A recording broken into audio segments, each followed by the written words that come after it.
This is section 1.4 of your Larson text, continuity and one-sided limits. So there are four main objectives in this section. The first is determine continuity at a point and continuity on an open interval. So essentially we're looking at whether or not a function is continuous. Determine one-sided limits and continuity on a closed interval, so open and closed. Use properties of continuity, and then understand and use the intermediate value theorem. So let's start with continuity at a point and on an open interval.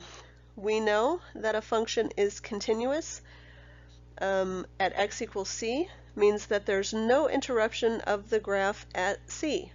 So essentially we're saying that the graph will just continue through point C. So as you can see, I've given you three examples of how it would not be continuous, because I have a hole at C.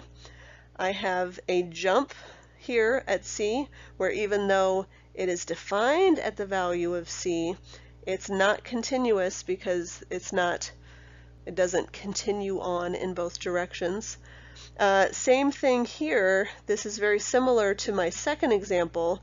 It is defined at C, but again, it's not continuous because there is a gap there. So these are three ways where it could be discontinuous. We need it to be no interruption of the graph at C.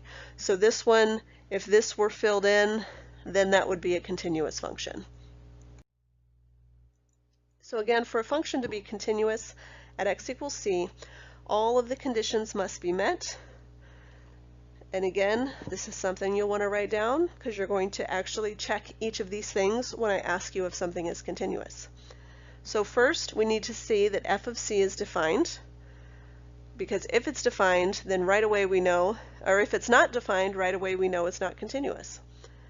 We need to determine that the limit exists, and we need to determine that both of those things equal one another, which means we can't end up with a situation like we had here where it was defined but the limit does not exist. Get the idea? Or it was defined and the limit exists but those two things don't equal one another. So there are two kinds of discontinuities, removable and non-removable, and we'll take a look at what those look like in function form in a little bit, but first let's look at it graphically.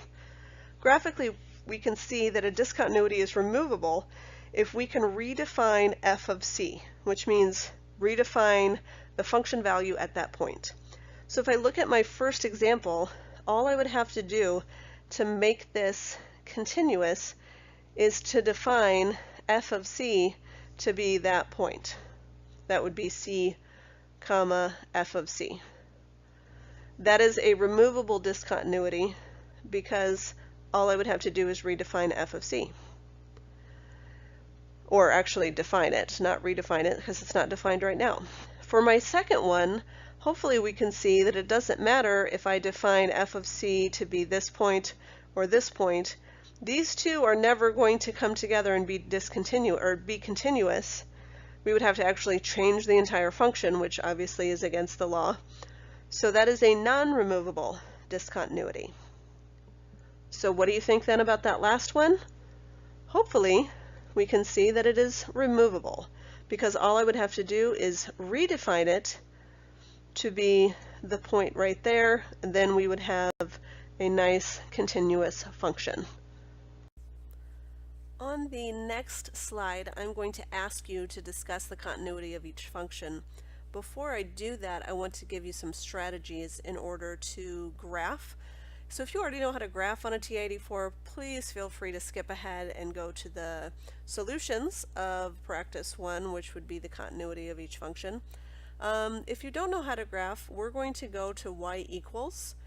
And as you can see, I'm using the TI-84 plus CE, which basically just means I get to use the pretty colors. So if yours doesn't have that, it's still the same way to graph.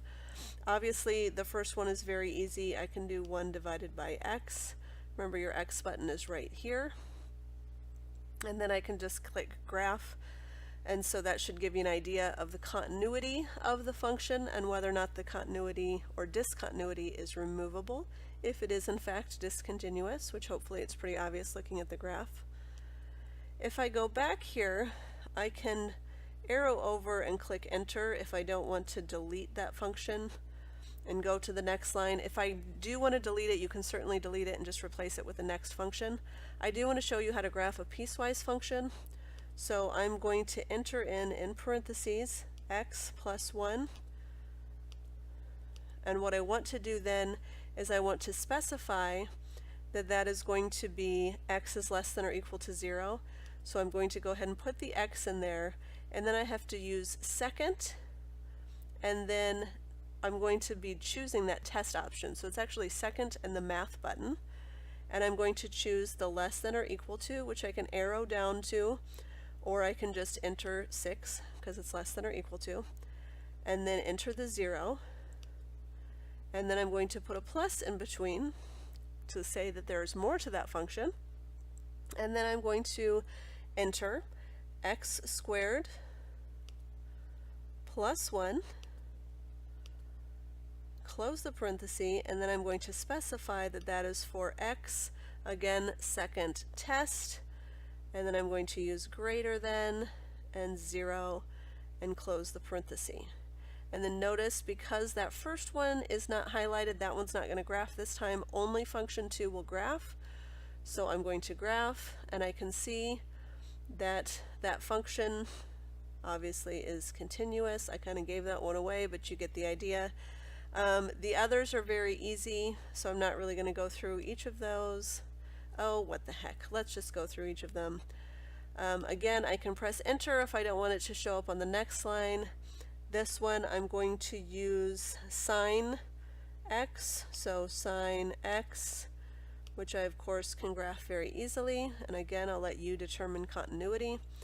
And then if I go back to y equals and go to my last one, just make sure that you put parentheses in correctly, so x squared minus 1, oops, x squared minus 1 parenthesis divided by x minus 1. So we have graphed all of these together, so it's easy for us to see, and you can determine, again with this last one, you'll have to use your brain a little bit to determine whether or not there is a discontinuity. So go ahead and do all 4 of those questions, and then on the next slide we'll go over the solutions. So again, we've already looked at the graph of each, which was a little more help than I had planned on giving you, but let's now talk about the continuity of the functions. The first one obviously is discontinuous at, and when I should have mentioned when we started, when we're talking about continuous everywhere, that means we're looking not at a specific point, but throughout the entire function, the entire graph. Is it continuous, or is there a point at which it's discontinuous? So if I'm looking at 1 over x, obviously everything is perfect until I get to x equals 0, where there is a very non-removable discontinuity because it diverges in opposite directions. If I look at h of x, we can see that that function was continuous. It's defined everywhere, and those 2 functions, even though it's a piecewise function, those 2 functions matched up at the point x equals 0, and therefore it was continuous. Sine x is continuous over its entire domain, and this last one was a little bit tricky because even though if I graph it, it does look continuous, we know that down here at 1, if I were to plug a 1 into this function, it would not be continuous at 1, so therefore it is discontinuous, but it's removable if I redefine the function at 1.